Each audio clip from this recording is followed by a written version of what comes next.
I'm continuing to catch up on some horrors I've missed over the last few weeks, and Father of Flies is definitely one worth chatting about. It's got creepy monsters under the bed and in the closet, long silences, wicked stepmothers in strange masks, morose characters, and a tragic ending. Sounds like another elevated horror film to me.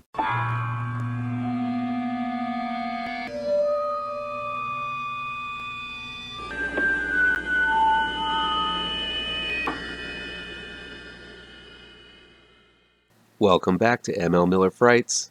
I'm ML Miller. Before we begin, please do me a favor and punch that like button down below. Share this video with all of your social media addicted pals. Click subscribe to this channel and ring that bell for notifications. Father of Flies is new on demand and digital download from 101 Films.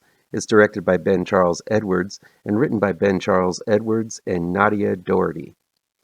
Sam, played by Davi Santos, and his older sister Donna, played by Paige Ruth, are having trouble accepting the new girlfriend of their father, Richard, played by Nicholas Tucci. Cora, Camilla Rutherford, is quite a weird one as she likes to lounge around the house wearing a rejuvenation mask, giving her an evil stepmother vibe.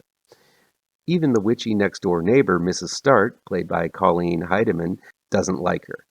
When Richard goes away on a business trip, emotional turmoil culminates in a spooky and bloody conflict between the kids and their weird stepmother. Father of Flies feels like every elevated horror film from the last few years glommed together into one film with duct tape. You don't have to squint too hard to see elements of The Lodge, It Follows, Goodnight Mommy, The Babadook, Hereditary, and the Channel Zero series. While that might seem like a put-down, it's not really, because Father of Flies incorporates these elements into an ethereal and lucid dreamlike experience full of childhood nightmares and sophisticated themes. While I don't think Father of Flies does what those other films do better, the way it pieces chunks of them together is quite impressive.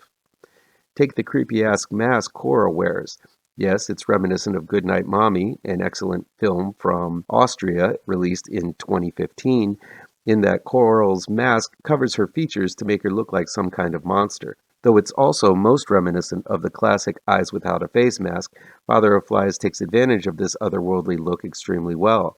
Some of the most unnerving scenes are simply Coral wearing that rejuvenation mask around the house. She's not doing anything scary per se, but she does look damn freaky with that mask on. The same can be said about the creepy clown show that pops up on television, reminiscent of the kids show from Channel Zero's first season, where clips of a seemingly innocent kids show are edited in ways to highlight how twisted and bizarre they are in retrospect. These bits and pieces act almost like a highlight reel of the elevated horrors from the last decade that we've all experienced. There's a mystery and a few twists going on in Father of Flies. While it tells a story that feels more like it's being run with nightmare rules than the real world, it's quite easy to follow, and the ending does make sense in a way. Coming in at an hour and 15 minutes, I can appreciate the length of Father of Flies, since other films that can be categorized as elevated seem to feel the need to clock in at 2 hours plus of wallowing in self-pity and heavy emotions. Father of Flies gets right to the point without a lot of fluff that deserves to be on the cutting room floor, and I appreciate that. I can't say that these actors are doing a great job, but they are extremely strange, as if they've walked off the set of a David Lynch film.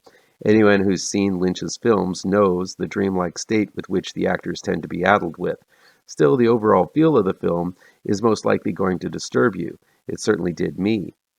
Father of Flies is a noble film effort from newcomer Ben Charles Edwards.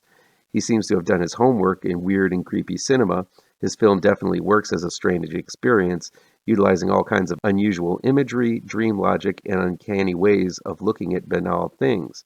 I'm interested in seeing what he does next. Hopefully the next one will be a bit more original and not a hodgepodge of other horror films we've all seen.